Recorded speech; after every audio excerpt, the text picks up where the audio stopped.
살롬. 분주한 일상 속에서 잠시 멈추어 우리를 향한 하나님의 신실한 음성에 귀 기울이는 복된 시간 되시기를 소망합니다. 오늘 우리가 함께 묵상할 말씀은 요한계시록 10장입니다. 심판의 두려움이 가득한 계시록 속에서 하나님께서는 왜 잠시 숨을 고르시며 우리에게 특별한 메시지를 전하시는 걸까요? 이 시간 그 깊은 뜻을 함께 헤아려 보고자 합니다. 본격적인 말씀에 앞서 이 은혜로운 이야기가 더 많은 영혼에게 닿을 수 있도록 여러분의 작은 손길을 부탁드립니다. 좋아요와 구독으로 채널을 응원해 주시는 것은 하나님의 말씀을 널리 전하는 귀한 사역에 동참하는 것과 같습니다. 이 영상을 공유하며 복음의 빛을 나누는 모든 분들 위해 하나님의 크신 축복이 함께하기를 기도합니다. 요한계시록 10장은 바로와 바옵장과 긴밀하게 연결되어 있습니다. 우리는 9장에서 6번째 나팔이 울리며 임하는 무서운 심판을 목격했습니다. 그리고 마지막 7번째 나팔은 11장에 가서야 등장합니다. 그렇다면 그 사이 10장은 왜 존재하는 것일까요? 하나님께서는 의도적으로 6번째 심판과 7번째 심판 사이에 막간을 두십니다. 이것은 마치 거대한 폭풍우가 몰아치는 가운데 잠시 눈을 들어 하늘을 보게 하시는 하나님의 배려와 같습니다. 이러한 문학적 장치는 이미 7인의 심판 때에도 동일하게 나타났던 패턴입니다. 6번째인과 7번째인 사이에서 하나님께서는 인침을 받은 성도들은 반드시 구원받을 것이라는 위로와 약속의 말씀을 주셨습니다. 이번에도 마찬가지입니다. 맹렬한 심판의 이야기가 전개되다가 잠시 멈추고 하나님께서는 우리, 즉 교회에게 주어진 사명이 무엇인지를 다시 한번 분명하게 각인시켜 주십니다. 이것은 단순히 시간 순서에 따른 기록이 아닙니다. 이 구조 자체가 우리에게 주는 강력한 메시지인 것입니다. 마지막 심판은 반드시 임할 것입니다. 하지만 그날이 오기까지 저와 여러분, 이 땅의 교회가 결코 잊지 말아야 할 역할이 있음을 힘주어 말씀하고 계십니다. 오늘 본문이 우리에게 주는 가르침은 크게 3가지로 요약할 수 있습니다. 첫째, 우리는 결코 하나님이 아님을 기억해야 합니다.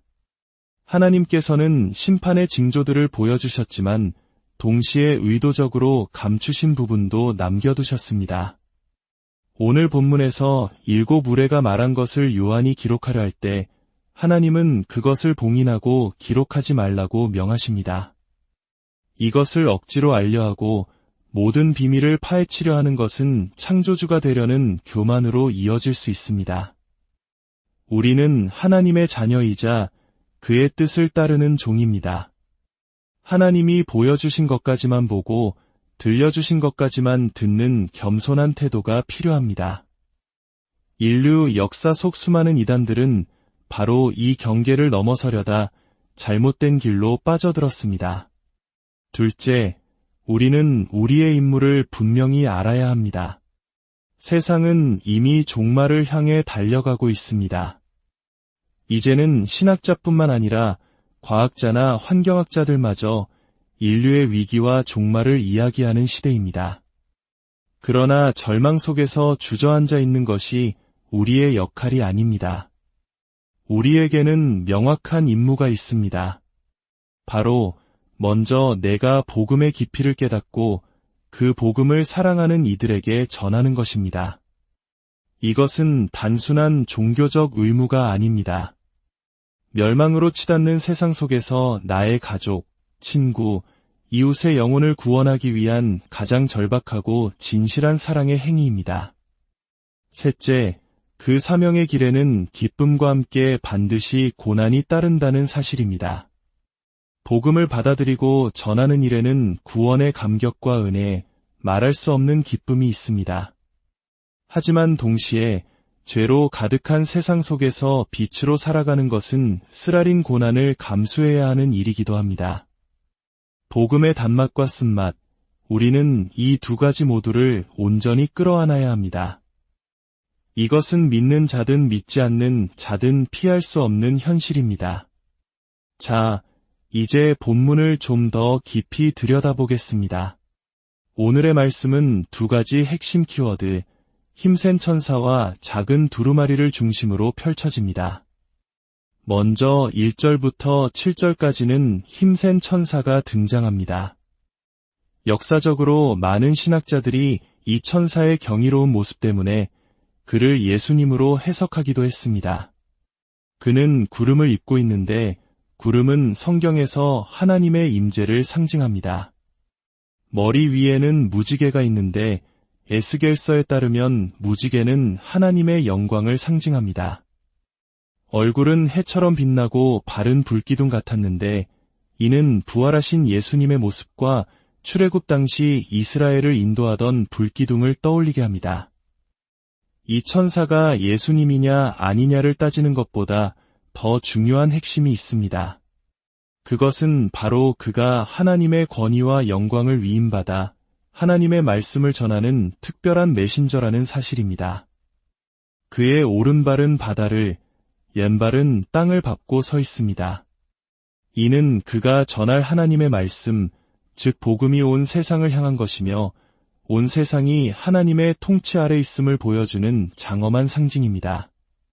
천사가 사자처럼 포효하자 7 우레가 그 소리에 반응하여 말합니다. 사자의 부르짖음과 완전수를 의미하는 7 우레의 소리는 곧 완전하고 충만한 하나님의 심판과 계획을 의미합니다. 그러나 앞서 말했듯 하나님께서는 요한에게 그 내용을 기록하지 말고 봉인하라 명하십니다. 왜일까요? 우리의 교만을 막고 우리가 누구인지를 알게 하기 위함입니다. 우리는 심판의 날짜와 방법을 계산하는 예언가가 아니라 그날을 믿음으로 준비하며 오늘을 살아가는 성도입니다. 미래의 심판에 대한 과도한 호기심에서 눈을 돌려 지금 여기에서 우리가 해야 할 일에 집중하라는 하나님의 뜻입니다. 그리고 힘센 천사는 오른손을 들어 맹세합니다. 하나님의 심판, 즉 마지막 때가 더 이상 지체되지 않고 반드시 임할 것이라는 선포입니다. 여기서 지체함이 없다는 것은 시간이 당장 끝났다는 의미가 아닙니다. 우리가 살고 있는 지금 이 순간이 바로 마지막 때를 향해 나아가는 결정적인 시간이며 더 이상 회개를 미룰 수 없는 은혜의 기간임을 강조하는 표현입니다. 지금은 잠시 유예된 시간입니다. 하지만 그 시간이 다 차면 돌아올 기회는 영원히 사라질 것입니다. 두 번째 키워드는 작은 두루마리입니다. 8절부터 11절의 내용입니다. 하늘에서 다시 음성이 들려와 요한에게 천사가 손에 들고 있는 펼쳐진 두루마리를 받으라고 명령합니다. 요한이 천사에게 가서 두루마리를 달라고 하자 천사는 이렇게 말합니다. 가져다가 먹어버리라. 내 배에는 쓰나 내 입에는 꿀같이 달리라. 이것이 무슨 뜻일까요? 이것이야말로 복음의 양면성을 가장 정확하게 보여주는 비유입니다. 복음은 우리에게 영원한 생명을 주는 구원의 소식이기에 처음 들었을 때 꿀처럼 달콤하게 느껴집니다. 그 어떤 기쁜 소식보다 감격스럽습니다.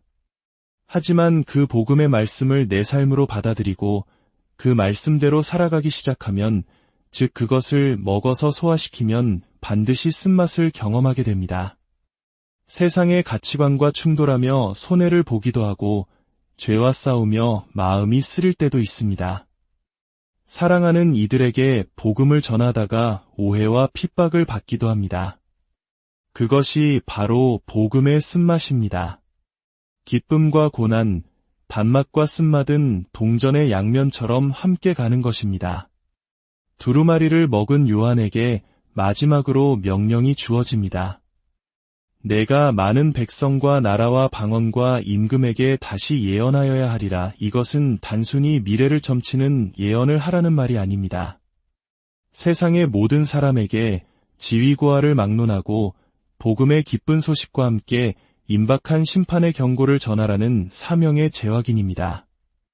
사랑하는 성도 여러분, 이 명령은 2000년 전 사도 요한에게만 주어진 것이 아닙니다. 오늘을 살아가는 저와 여러분, 그리고 이 땅의 모든 교회에게 주신 지상 최대의 사명입니다.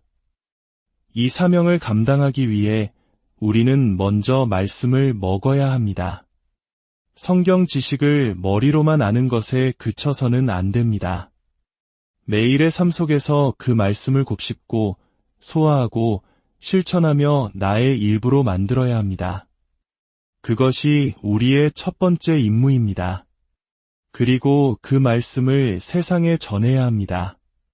그때 우리는 기쁨과 함께 어려움도 각오해야 합니다. 복음은 듣기 좋은 말만 골라서 전하는 것이 아닙니다. 소망과 위로를 전함과 동시에 죄에 대한 심판과 회개에 대한 경고도 함께 전해져야 합니다. 이 둘 중 하나라도 빠지면 그것은 반쪽짜리 복음, 심지어는 거짓 복음이 될 수 있습니다. 사람들이 듣기 싫어할까 봐 심판의 이야기를 빼버린다면 그것은 복음을 왜곡하는 심각한 죄가 됩니다. 지금 여러분의 신앙생활은 어떻습니까? 복음의 단맛과 쓴맛을 모두 경험하고 계십니까? 만약 그렇다면 이제 그 온전한 복음을 다른 이들에게 전할 준비를 해야 합니다. 하나님께서 우리에게 그 거룩한 임무를 맡기셨습니다. 멸망을 향해 가는 이 시대 속에서 오늘 주신 말씀을 붙들고 우리의 사명을 다시 한번 깨닫는 하루가 되기를 원합니다. 하나님의 말씀을 삶으로 살아내고 사랑으로 전하며 복음의 단맛과 쓴맛을 온전히 감당하는 저와 여러분이 되시기를 주님의 이름으로 간절히 축원합니다. 항상 기뻐하라. 쉬지 말고 기도하라. 범사에 감사하라. 이것이 그리스도 예수 안에서 여러분을 향하신 하나님의 뜻입니다. 살롬. 분주한 일상 속에서 잠시 멈추어 우리를 향한 하나님의 신실한 음성에 귀 기울이는 복된 시간 되시기를 소망합니다. 오늘 우리가 함께 묵상할 말씀은 요한계시록 10장입니다. 심판의 두려움이 가득한 계시록 속에서 하나님께서는 왜 잠시 숨을 고르시며 우리에게 특별한 메시지를 전하시는 걸까요? 이 시간 그 깊은 뜻을 함께 헤아려 보고자 합니다. 본격적인 말씀에 앞서 이 은혜로운 이야기가 더 많은 영혼에게 닿을 수 있도록 여러분의 작은 손길을 부탁드립니다. 좋아요와 구독으로 채널을 응원해 주시는 것은 하나님의 말씀을 널리 전하는 귀한 사역에 동참하는 것과 같습니다. 이 영상을 공유하며 복음의 빛을 나누는 모든 분들 위해 하나님의 크신 축복이 함께하기를 기도합니다. 요한계시록 10장은 바로와 바옵장과 긴밀하게 연결되어 있습니다. 우리는 9장에서 6번째 나팔이 울리며 임하는 무서운 심판을 목격했습니다. 그리고 마지막 7번째 나팔은 11장에 가서야 등장합니다. 그렇다면 그 사이 10장은 왜 존재하는 것일까요? 하나님께서는 의도적으로 6번째 심판과 7번째 심판 사이에 막간을 두십니다. 이것은 마치 거대한 폭풍우가 몰아치는 가운데 잠시 눈을 들어 하늘을 보게 하시는 하나님의 배려와 같습니다. 이러한 문학적 장치는 이미 7인의 심판 때에도 동일하게 나타났던 패턴입니다. 6번째인과 7번째인 사이에서 하나님께서는 인침을 받은 성도들은 반드시 구원받을 것이라는 위로와 약속의 말씀을 주셨습니다. 이번에도 마찬가지입니다. 맹렬한 심판의 이야기가 전개되다가 잠시 멈추고 하나님께서는 우리, 즉 교회에게 주어진 사명이 무엇인지를 다시 한번 분명하게 각인시켜 주십니다. 이것은 단순히 시간 순서에 따른 기록이 아닙니다. 이 구조 자체가 우리에게 주는 강력한 메시지인 것입니다. 마지막 심판은 반드시 임할 것입니다. 하지만 그날이 오기까지 저와 여러분, 이 땅의 교회가 결코 잊지 말아야 할 역할이 있음을 힘주어 말씀하고 계십니다. 오늘 본문이 우리에게 주는 가르침은 크게 세 가지로 요약할 수 있습니다. 첫째, 우리는 결코 하나님이 아님을 기억해야 합니다. 하나님께서는 심판의 징조들을 보여주셨지만 동시에 의도적으로 감추신 부분도 남겨두셨습니다. 오늘 본문에서 7 무례가 말한 것을 요한이 기록하려 할 때 하나님은 그것을 봉인하고 기록하지 말라고 명하십니다. 이것을 억지로 알려하고 모든 비밀을 파헤치려 하는 것은 창조주가 되려는 교만으로 이어질 수 있습니다. 우리는 하나님의 자녀이자 그의 뜻을 따르는 종입니다. 하나님이 보여주신 것까지만 보고 들려주신 것까지만 듣는 겸손한 태도가 필요합니다. 인류 역사 속 수많은 이단들은 바로 이 경계를 넘어서려다 잘못된 길로 빠져들었습니다. 둘째, 우리는 우리의 임무를 분명히 알아야 합니다. 세상은 이미 종말을 향해 달려가고 있습니다. 이제는 신학자뿐만 아니라 과학자나 환경학자들마저 인류의 위기와 종말을 이야기하는 시대입니다. 그러나 절망 속에서 주저앉아 있는 것이 우리의 역할이 아닙니다. 우리에게는 명확한 임무가 있습니다. 바로 먼저 내가 복음의 깊이를 깨닫고 그 복음을 사랑하는 이들에게 전하는 것입니다. 이것은 단순한 종교적 의무가 아닙니다. 멸망으로 치닫는 세상 속에서 나의 가족, 친구, 이웃의 영혼을 구원하기 위한 가장 절박하고 진실한 사랑의 행위입니다. 셋째, 그 사명의 길에는 기쁨과 함께 반드시 고난이 따른다는 사실입니다. 복음을 받아들이고 전하는 일에는 구원의 감격과 은혜, 말할 수 없는 기쁨이 있습니다. 하지만 동시에 죄로 가득한 세상 속에서 빛으로 살아가는 것은 쓰라린 고난을 감수해야 하는 일이기도 합니다. 복음의 단맛과 쓴맛, 우리는 이 두 가지 모두를 온전히 끌어안아야 합니다. 이것은 믿는 자든 믿지 않는 자든 피할 수 없는 현실입니다. 자, 이제 본문을 좀 더 깊이 들여다보겠습니다. 오늘의 말씀은 두 가지 핵심 키워드, 힘센 천사와 작은 두루마리를 중심으로 펼쳐집니다. 먼저 1절부터 7절까지는 힘센 천사가 등장합니다. 역사적으로 많은 신학자들이 이 천사의 경이로운 모습 때문에 그를 예수님으로 해석하기도 했습니다. 그는 구름을 입고 있는데 구름은 성경에서 하나님의 임재를 상징합니다.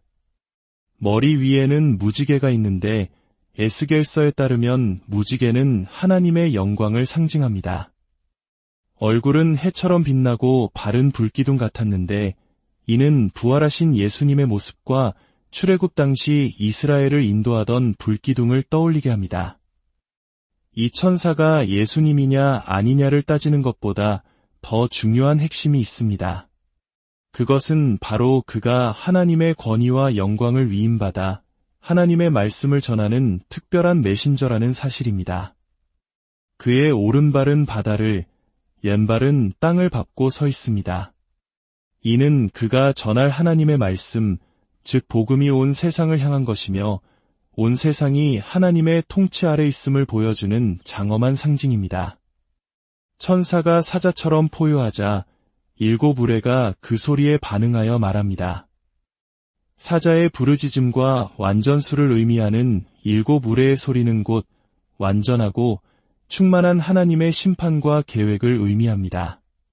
그러나 앞서 말했듯 하나님께서는 요한에게 그 내용을 기록하지 말고 봉인하라 명하십니다. 왜일까요? 우리의 교만을 막고 우리가 누구인지를 알게 하기 위함입니다. 우리는 심판의 날짜와 방법을 계산하는 예언가가 아니라 그날을 믿음으로 준비하며 오늘을 살아가는 성도입니다. 미래의 심판에 대한 과도한 호기심에서 눈을 돌려 지금 여기에서 우리가 해야 할 일에 집중하라는 하나님의 뜻입니다. 그리고 힘센 천사는 오른손을 들어 맹세합니다. 하나님의 심판, 즉 마지막 때가 더 이상 지체되지 않고 반드시 임할 것이라는 선포입니다. 여기서 지체함이 없다는 것은 시간이 당장 끝났다는 의미가 아닙니다. 우리가 살고 있는 지금 이 순간이 바로 마지막 때를 향해 나아가는 결정적인 시간이며 더 이상 회개를 미룰 수 없는 은혜의 기간임을 강조하는 표현입니다. 지금은 잠시 유예된 시간입니다. 하지만 그 시간이 다 차면 돌아올 기회는 영원히 사라질 것입니다. 두 번째 키워드는 작은 두루마리입니다. 8절부터 11절의 내용입니다. 하늘에서 다시 음성이 들려와 요한에게 천사가 손에 들고 있는 펼쳐진 두루마리를 받으라고 명령합니다. 요한이 천사에게 가서 두루마리를 달라고 하자 천사는 이렇게 말합니다. 가져다가 먹어버리라. 내 배에는 쓰나 내 입에는 꿀같이 달리라. 이것이 무슨 뜻일까요? 이것이야말로 복음의 양면성을 가장 정확하게 보여주는 비유입니다. 복음은 우리에게 영원한 생명을 주는 구원의 소식이기에 처음 들었을 때 꿀처럼 달콤하게 느껴집니다. 그 어떤 기쁜 소식보다 감격스럽습니다. 하지만 그 복음의 말씀을 내 삶으로 받아들이고 그 말씀대로 살아가기 시작하면, 즉 그것을 먹어서 소화시키면 반드시 쓴맛을 경험하게 됩니다. 세상의 가치관과 충돌하며 손해를 보기도 하고 죄와 싸우며 마음이 쓰릴 때도 있습니다. 사랑하는 이들에게 복음을 전하다가 오해와 핍박을 받기도 합니다.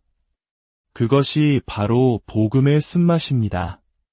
기쁨과 고난, 단맛과 쓴맛은 동전의 양면처럼 함께 가는 것입니다. 두루마리를 먹은 요한에게 마지막으로 명령이 주어집니다. 내가 많은 백성과 나라와 방언과 임금에게 다시 예언하여야 하리라. 이것은 단순히 미래를 점치는 예언을 하라는 말이 아닙니다. 세상의 모든 사람에게 지위고하를 막론하고 복음의 기쁜 소식과 함께 임박한 심판의 경고를 전하라는 사명의 재확인입니다. 사랑하는 성도 여러분, 이 명령은 2000년 전 사도 요한에게만 주어진 것이 아닙니다. 오늘을 살아가는 저와 여러분, 그리고 이 땅의 모든 교회에게 주신 지상 최대의 사명입니다.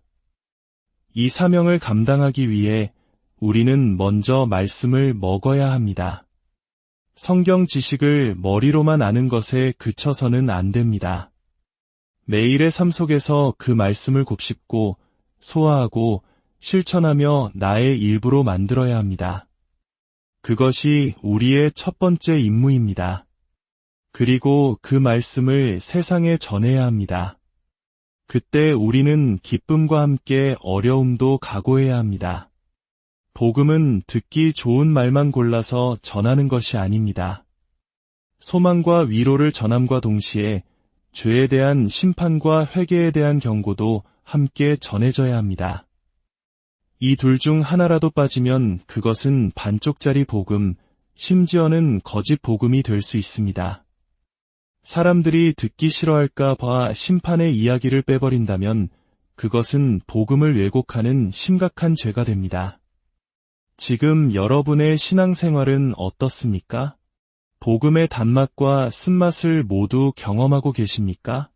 만약 그렇다면 이제 그 온전한 복음을 다른 이들에게 전할 준비를 해야 합니다. 하나님께서 우리에게 그 거룩한 임무를 맡기셨습니다. 멸망을 향해 가는 이 시대 속에서 오늘 주신 말씀을 붙들고 우리의 사명을 다시 한번 깨닫는 하루가 되기를 원합니다. 하나님의 말씀을 삶으로 살아내고 사랑으로 전하며 복음의 단맛과 쓴맛을 온전히 감당하는 저와 여러분이 되시기를 주님의 이름으로 간절히 축원합니다. 항상 기뻐하라. 쉬지 말고 기도하라. 범사에 감사하라.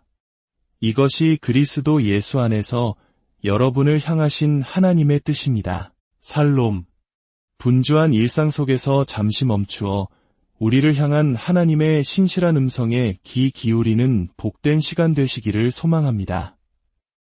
오늘 우리가 함께 묵상할 말씀은 요한계시록 10장입니다. 심판의 두려움이 가득한 계시록 속에서 하나님께서는 왜 잠시 숨을 고르시며 우리에게 특별한 메시지를 전하시는 걸까요? 이 시간 그 깊은 뜻을 함께 헤아려 보고자 합니다. 본격적인 말씀에 앞서 이 은혜로운 이야기가 더 많은 영혼에게 닿을 수 있도록 여러분의 작은 손길을 부탁드립니다. 좋아요와 구독으로 채널을 응원해 주시는 것은 하나님의 말씀을 널리 전하는 귀한 사역에 동참하는 것과 같습니다. 이 영상을 공유하며 복음의 빛을 나누는 모든 분들 위해 하나님의 크신 축복이 함께하기를 기도합니다. 요한계시록 10장은 바로 앞 9장과 긴밀하게 연결되어 있습니다. 우리는 9장에서 6번째 나팔이 울리며 임하는 무서운 심판을 목격했습니다. 그리고 마지막 7번째 나팔은 11장에 가서야 등장합니다. 그렇다면 그 사이 10장은 왜 존재하는 것일까요? 하나님께서는 의도적으로 6번째 심판과 7번째 심판 사이에 막간을 두십니다. 이것은 마치 거대한 폭풍우가 몰아치는 가운데 잠시 눈을 들어 하늘을 보게 하시는 하나님의 배려와 같습니다. 이러한 문학적 장치는 이미 7인의 심판 때에도 동일하게 나타났던 패턴입니다. 6번째인과 7번째인 사이에서 하나님께서는 인침을 받은 성도들은 반드시 구원받을 것이라는 위로와 약속의 말씀을 주셨습니다. 이번에도 마찬가지입니다. 맹렬한 심판의 이야기가 전개되다가 잠시 멈추고 하나님께서는 우리, 즉 교회에게 주어진 사명이 무엇인지를 다시 한번 분명하게 각인시켜 주십니다. 이것은 단순히 시간 순서에 따른 기록이 아닙니다. 이 구조 자체가 우리에게 주는 강력한 메시지인 것입니다. 마지막 심판은 반드시 임할 것입니다. 하지만 그날이 오기까지 저와 여러분, 이 땅의 교회가 결코 잊지 말아야 할 역할이 있음을 힘주어 말씀하고 계십니다. 오늘 본문이 우리에게 주는 가르침은 크게 3가지로 요약할 수 있습니다. 첫째, 우리는 결코 하나님이 아님을 기억해야 합니다.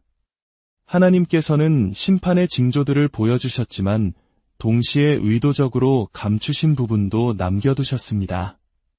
오늘 본문에서 7 의뢰가 말한 것을 요한이 기록하려 할 때 하나님은 그것을 봉인하고 기록하지 말라고 명하십니다. 이것을 억지로 알려하고 모든 비밀을 파헤치려 하는 것은 창조주가 되려는 교만으로 이어질 수 있습니다. 우리는 하나님의 자녀이자 그의 뜻을 따르는 종입니다. 하나님이 보여주신 것까지만 보고 들려주신 것까지만 듣는 겸손한 태도가 필요합니다. 인류 역사 속 수많은 이단들은 바로 이 경계를 넘어서려다 잘못된 길로 빠져들었습니다. 둘째, 우리는 우리의 임무를 분명히 알아야 합니다. 세상은 이미 종말을 향해 달려가고 있습니다. 이제는 신학자뿐만 아니라 과학자나 환경학자들마저 인류의 위기와 종말을 이야기하는 시대입니다. 그러나 절망 속에서 주저앉아 있는 것이 우리의 역할이 아닙니다. 우리에게는 명확한 임무가 있습니다.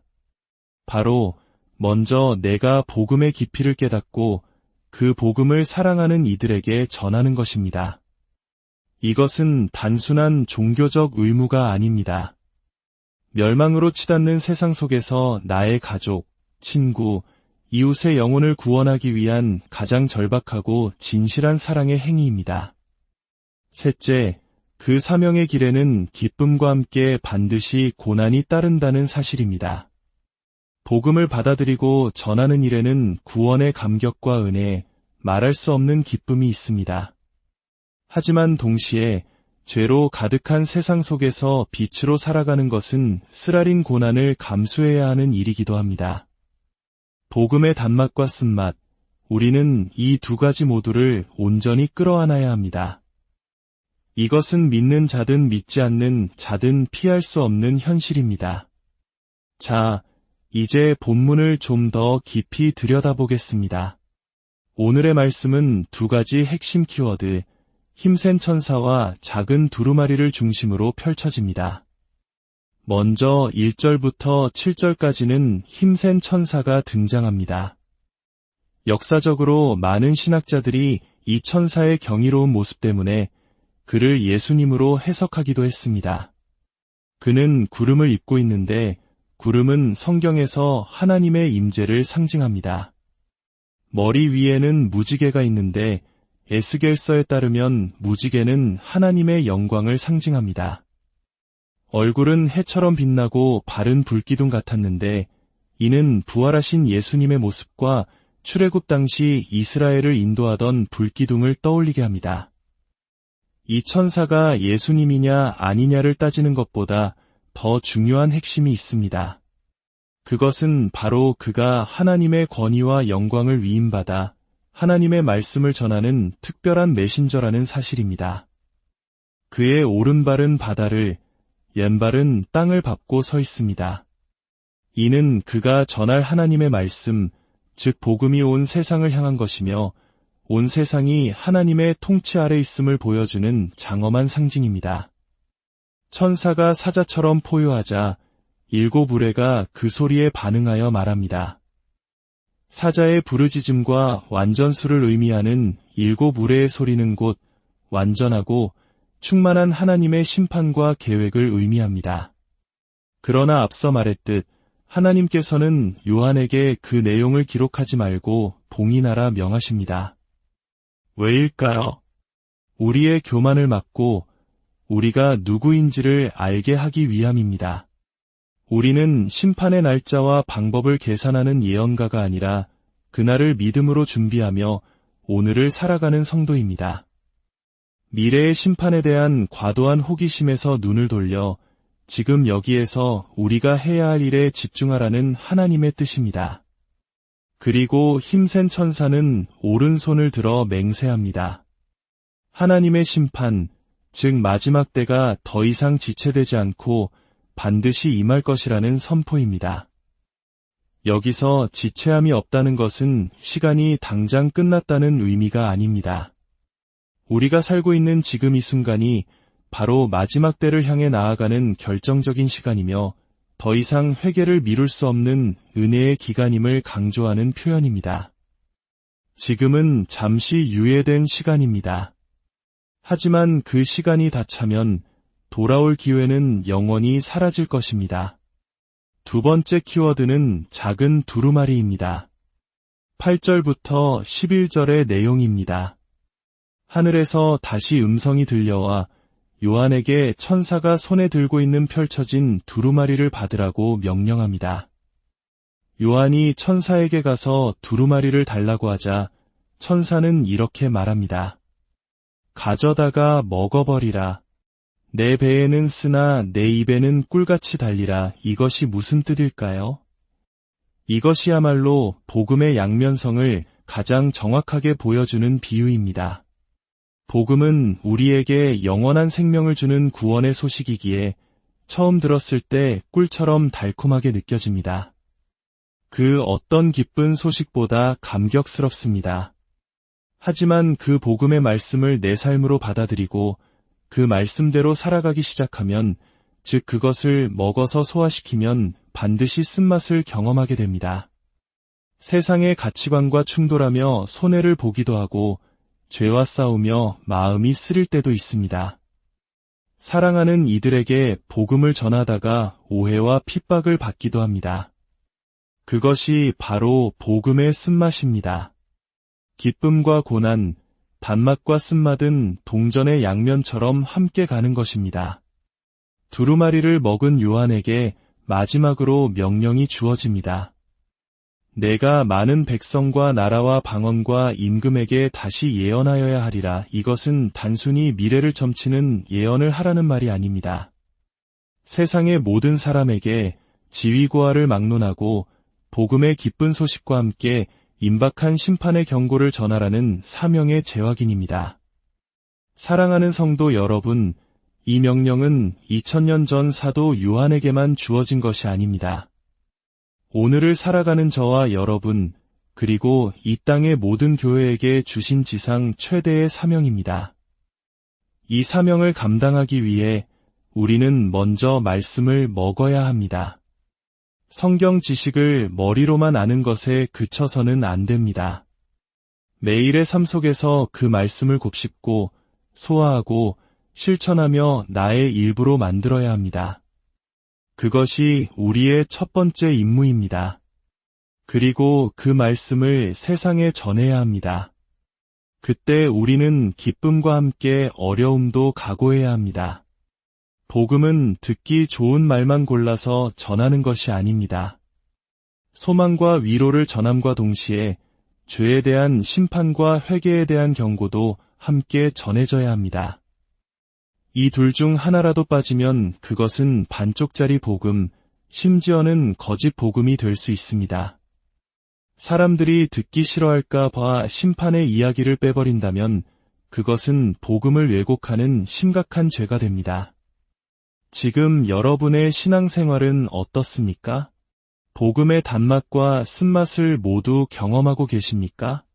만약 그렇다면 이제 그 온전한 복음을 다른 이들에게 전할 준비를 해야 합니다. 하나님께서 우리에게 그 거룩한 임무를 맡기셨습니다. 멸망을 향해 가는 이 시대 속에서 오늘 주신 말씀을 붙들고 우리의 사명을 다시 한번 깨닫는 하루가 되기를 원합니다. 하나님의 말씀을 삶으로 살아내고 사랑으로 전하며 복음의 단맛과 쓴맛을 온전히 감당하는 저와 여러분이 되시기를 주님의 이름으로 간절히 축원합니다. 항상 기뻐하라. 쉬지 말고 기도하라. 범사에 감사하라. 이것이 그리스도 예수 안에서 여러분을 향하신 하나님의 뜻입니다. 살롬. 분주한 일상 속에서 잠시 멈추어 우리를 향한 하나님의 신실한 음성에 귀 기울이는 복된 시간 되시기를 소망합니다. 오늘 우리가 함께 묵상할 말씀은 요한계시록 10장입니다. 심판의 두려움이 가득한 계시록 속에서 하나님께서는 왜 잠시 숨을 고르시며 우리에게 특별한 메시지를 전하시는 걸까요? 이 시간 그 깊은 뜻을 함께 헤아려 보고자 합니다. 본격적인 말씀에 앞서 이 은혜로운 이야기가 더 많은 영혼에게 닿을 수 있도록 여러분의 작은 손길을 부탁드립니다. 좋아요와 구독으로 채널을 응원해 주시는 것은 하나님의 말씀을 널리 전하는 귀한 사역에 동참하는 것과 같습니다. 이 영상을 공유하며 복음의 빛을 나누는 모든 분들 위해 하나님의 크신 축복이 함께하기를 기도합니다. 요한계시록 10장은 바로 앞 9장과 긴밀하게 연결되어 있습니다. 우리는 9장에서 6번째 나팔이 울리며 임하는 무서운 심판을 목격했습니다. 그리고 마지막 7번째 나팔은 11장에 가서야 등장합니다. 그렇다면 그 사이 10장은 왜 존재하는 것일까요? 하나님께서는 의도적으로 6번째 심판과 7번째 심판 사이에 막간을 두십니다. 이것은 마치 거대한 폭풍우가 몰아치는 가운데 잠시 눈을 들어 하늘을 보게 하시는 하나님의 배려와 같습니다. 이러한 문학적 장치는 이미 7인의 심판 때에도 동일하게 나타났던 패턴입니다. 6번째인과 7번째인 사이에서 하나님께서는 인침을 받은 성도들은 반드시 구원받을 것이라는 위로와 약속의 말씀을 주셨습니다. 이번에도 마찬가지입니다. 맹렬한 심판의 이야기가 전개되다가 잠시 멈추고 하나님께서는 우리, 즉 교회에게 주어진 사명이 무엇인지를 다시 한번 분명하게 각인시켜 주십니다. 이것은 단순히 시간 순서에 따른 기록이 아닙니다. 이 구조 자체가 우리에게 주는 강력한 메시지인 것입니다. 마지막 심판은 반드시 임할 것입니다. 하지만 그날이 오기까지 저와 여러분, 이 땅의 교회가 결코 잊지 말아야 할 역할이 있음을 힘주어 말씀하고 계십니다. 오늘 본문이 우리에게 주는 가르침은 크게 3가지로 요약할 수 있습니다. 첫째, 우리는 결코 하나님이 아님을 기억해야 합니다. 하나님께서는 심판의 징조들을 보여주셨지만 동시에 의도적으로 감추신 부분도 남겨두셨습니다. 오늘 본문에서 7 무례가 말한 것을 요한이 기록하려 할 때 하나님은 그것을 봉인하고 기록하지 말라고 명하십니다. 이것을 억지로 알려하고 모든 비밀을 파헤치려 하는 것은 창조주가 되려는 교만으로 이어질 수 있습니다. 우리는 하나님의 자녀이자 그의 뜻을 따르는 종입니다. 하나님이 보여주신 것까지만 보고 들려주신 것까지만 듣는 겸손한 태도가 필요합니다. 인류 역사 속 수많은 이단들은 바로 이 경계를 넘어서려다 잘못된 길로 빠져들었습니다. 둘째, 우리는 우리의 임무를 분명히 알아야 합니다. 세상은 이미 종말을 향해 달려가고 있습니다. 이제는 신학자뿐만 아니라 과학자나 환경학자들마저 인류의 위기와 종말을 이야기하는 시대입니다. 그러나 절망 속에서 주저앉아 있는 것이 우리의 역할이 아닙니다. 우리에게는 명확한 임무가 있습니다. 바로 먼저 내가 복음의 깊이를 깨닫고 그 복음을 사랑하는 이들에게 전하는 것입니다. 이것은 단순한 종교적 의무가 아닙니다. 멸망으로 치닫는 세상 속에서 나의 가족, 친구, 이웃의 영혼을 구원하기 위한 가장 절박하고 진실한 사랑의 행위입니다. 셋째, 그 사명의 길에는 기쁨과 함께 반드시 고난이 따른다는 사실입니다.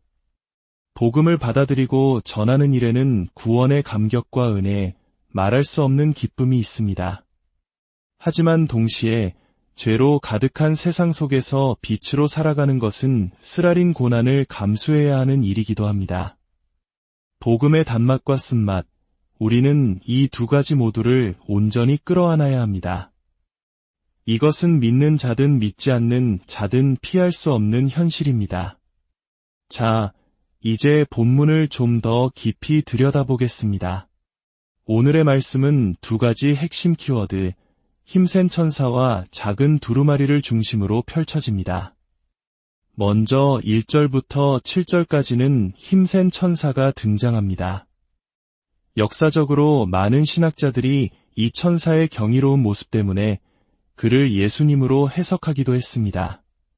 그는 구름을 입고 있는데 구름은 성경에서 하나님의 임재를 상징합니다. 머리 위에는 무지개가 있는데 에스겔서에 따르면 무지개는 하나님의 영광을 상징합니다. 얼굴은 해처럼 빛나고 발은 불기둥 같았는데 이는 부활하신 예수님의 모습과 출애굽 당시 이스라엘을 인도하던 불기둥을 떠올리게 합니다. 이 천사가 예수님이냐 아니냐를 따지는 것보다 더 중요한 핵심이 있습니다. 그것은 바로 그가 하나님의 권위와 영광을 위임받아 하나님의 말씀을 전하는 특별한 메신저라는 사실입니다. 그의 오른발은 바다를, 왼발은 땅을 밟고 서 있습니다. 이는 그가 전할 하나님의 말씀, 즉 복음이 온 세상을 향한 것이며 온 세상이 하나님의 통치 아래 있음을 보여주는 장엄한 상징입니다. 천사가 사자처럼 포효하자 7 무례가 그 소리에 반응하여 말합니다. 사자의 부르짖음과 완전수를 의미하는 7 무례의 소리는 곧 완전하고 충만한 하나님의 심판과 계획을 의미합니다. 그러나 앞서 말했듯 하나님께서는 요한에게 그 내용을 기록하지 말고 봉인하라 명하십니다. 왜일까요? 우리의 교만을 막고 우리가 누구인지를 알게 하기 위함입니다. 우리는 심판의 날짜와 방법을 계산하는 예언가가 아니라 그날을 믿음으로 준비하며 오늘을 살아가는 성도입니다. 미래의 심판에 대한 과도한 호기심에서 눈을 돌려 지금 여기에서 우리가 해야 할 일에 집중하라는 하나님의 뜻입니다. 그리고 힘센 천사는 오른손을 들어 맹세합니다. 하나님의 심판, 즉 마지막 때가 더 이상 지체되지 않고 반드시 임할 것이라는 선포입니다. 여기서 지체함이 없다는 것은 시간이 당장 끝났다는 의미가 아닙니다. 우리가 살고 있는 지금 이 순간이 바로 마지막 때를 향해 나아가는 결정적인 시간이며 더 이상 회개를 미룰 수 없는 은혜의 기간임을 강조하는 표현입니다. 지금은 잠시 유예된 시간입니다. 하지만 그 시간이 다 차면 돌아올 기회는 영원히 사라질 것입니다. 두 번째 키워드는 작은 두루마리입니다.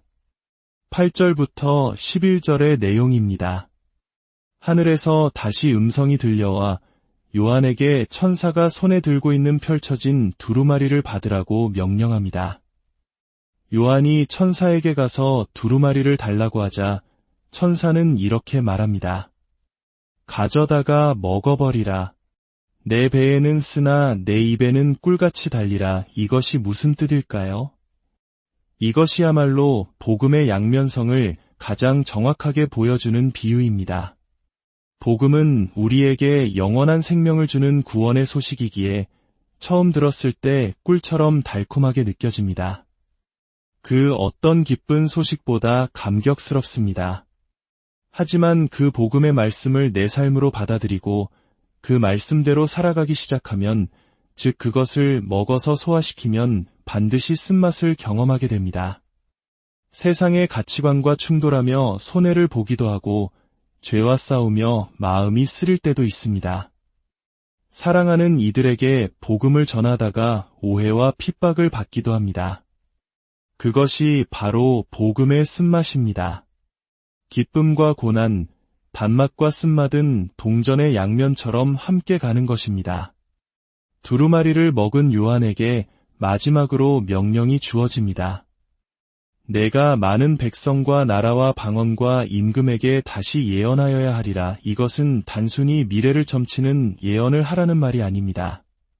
세상의 모든 사람에게 지위고하를 막론하고 복음의 기쁜 소식과 함께 임박한 심판의 경고를 전하라는 사명의 제확인입니다.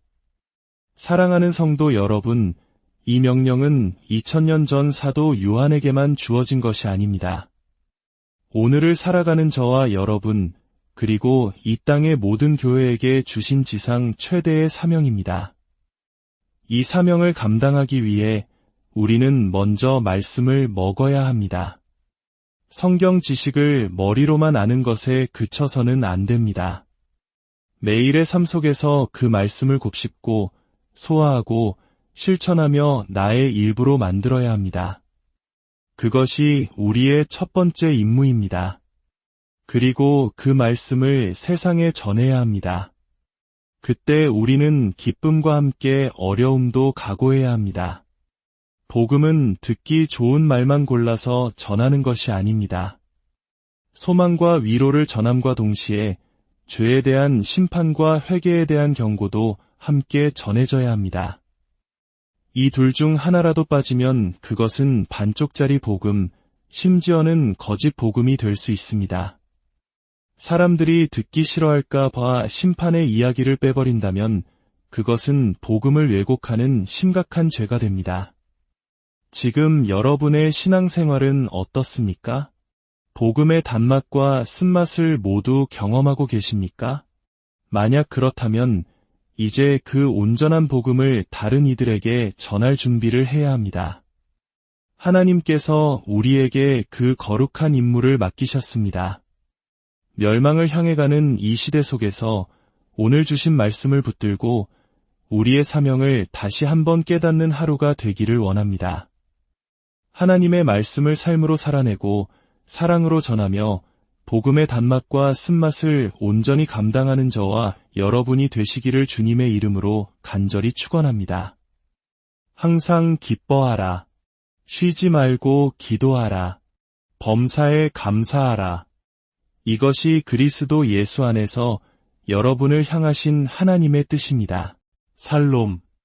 분주한 일상 속에서 잠시 멈추어 우리를 향한 하나님의 신실한 음성에 귀 기울이는 복된 시간 되시기를 소망합니다. 오늘 우리가 함께 묵상할 말씀은 요한계시록 10장입니다. 심판의 두려움이 가득한 계시록 속에서 하나님께서는 왜 잠시 숨을 고르시며 우리에게 특별한 메시지를 전하시는 걸까요? 이 시간 그 깊은 뜻을 함께 헤아려 보고자 합니다. 본격적인 말씀에 앞서 이 은혜로운 이야기가 더 많은 영혼에게 닿을 수 있도록 여러분의 작은 손길을 부탁드립니다. 좋아요와 구독으로 채널을 응원해 주시는 것은 하나님의 말씀을 널리 전하는 귀한 사역에 동참하는 것과 같습니다. 이 영상을 공유하며 복음의 빛을 나누는 모든 분들 위해 하나님의 크신 축복이 함께하기를 기도합니다.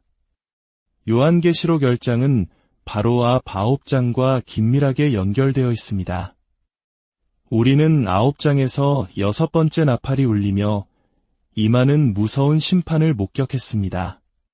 그리고 마지막 7번째 나팔은 11장에 가서야 등장합니다. 그렇다면 그 사이 10장은 왜 존재하는 것일까요? 하나님께서는 의도적으로 6번째 심판과 7번째 심판 사이에 막간을 두십니다. 이것은 마치 거대한 폭풍우가 몰아치는 가운데 잠시 눈을 들어 하늘을 보게 하시는 하나님의 배려와 같습니다. 이러한 문학적 장치는 이미 7인의 심판 때에도 동일하게 나타났던 패턴입니다.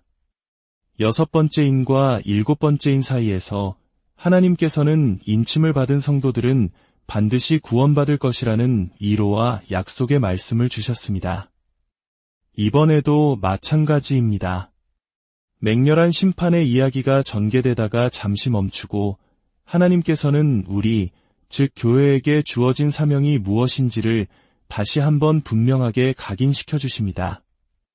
이것은 단순히 시간 순서에 따른 기록이 아닙니다. 이 구조 자체가 우리에게 주는 강력한 메시지인 것입니다. 마지막 심판은 반드시 임할 것입니다. 하지만 그날이 오기까지 저와 여러분, 이 땅의 교회가 결코 잊지 말아야 할 역할이 있음을 힘주어 말씀하고 계십니다. 오늘 본문이 우리에게 주는 가르침은 크게 3가지로 요약할 수 있습니다. 첫째, 우리는 결코 하나님이 아님을 기억해야 합니다. 하나님께서는 심판의 징조들을 보여주셨지만 동시에 의도적으로 감추신 부분도 남겨두셨습니다. 오늘 본문에서 7 무례가 말한 것을 요한이 기록하려 할 때 하나님은 그것을 봉인하고 기록하지 말라고 명하십니다. 이것을 억지로 알려하고 모든 비밀을 파헤치려 하는 것은 창조주가 되려는 교만으로 이어질 수 있습니다. 우리는 하나님의 자녀이자 그의 뜻을 따르는 종입니다. 하나님이 보여주신 것까지만 보고 들려주신 것까지만 듣는 겸손한 태도가 필요합니다. 인류 역사 속 수많은 이단들은 바로 이 경계를 넘어서려다 잘못된 길로 빠져들었습니다. 둘째, 우리는 우리의 임무를 분명히 알아야 합니다. 세상은 이미 종말을 향해 달려가고 있습니다. 이제는 신학자뿐만 아니라 과학자나 환경학자들마저 인류의 위기와 종말을 이야기하는 시대입니다. 그러나 절망 속에서 주저앉아 있는 것이 우리의 역할이 아닙니다. 우리에게는 명확한 임무가 있습니다. 바로 먼저 내가 복음의 깊이를 깨닫고 그 복음을 사랑하는 이들에게 전하는 것입니다. 이것은 단순한 종교적 의무가 아닙니다. 멸망으로 치닫는 세상 속에서 나의 가족, 친구, 이웃의 영혼을 구원하기 위한 가장 절박하고 진실한 사랑의 행위입니다. 셋째, 그 사명의 길에는 기쁨과 함께 반드시 고난이 따른다는 사실입니다. 복음을 받아들이고 전하는 일에는 구원의 감격과 은혜, 말할 수 없는 기쁨이 있습니다. 하지만 동시에 죄로 가득한 세상 속에서 빛으로 살아가는 것은 쓰라린 고난을 감수해야 하는 일이기도 합니다. 복음의 단맛과 쓴맛, 우리는 이 2가지 모두를 온전히 끌어안아야 합니다. 이것은 믿는 자든 믿지 않는 자든 피할 수 없는 현실입니다. 자, 이제 본문을 좀 더 깊이 들여다보겠습니다. 오늘의 말씀은 2가지 핵심 키워드, 힘센 천사와 작은 두루마리를 중심으로 펼쳐집니다. 먼저 1절부터 7절까지는 힘센 천사가 등장합니다. 역사적으로 많은 신학자들이 이 천사의 경이로운 모습 때문에 그를 예수님으로 해석하기도 했습니다. 그는 구름을 입고 있는데 구름은 성경에서 하나님의 임재를 상징합니다. 머리 위에는 무지개가 있는데 에스겔서에 따르면 무지개는 하나님의 영광을 상징합니다. 얼굴은 해처럼 빛나고 발은 불기둥 같았는데 이는 부활하신 예수님의 모습과 출애굽 당시 이스라엘을 인도하던 불기둥을 떠올리게 합니다. 이 천사가 예수님이냐 아니냐를 따지는 것보다 더 중요한 핵심이 있습니다. 그것은 바로 그가 하나님의 권위와 영광을 위임받아 하나님의 말씀을 전하는 특별한 메신저라는 사실입니다. 그의 오른발은 바다를, 왼발은 땅을 밟고 서 있습니다.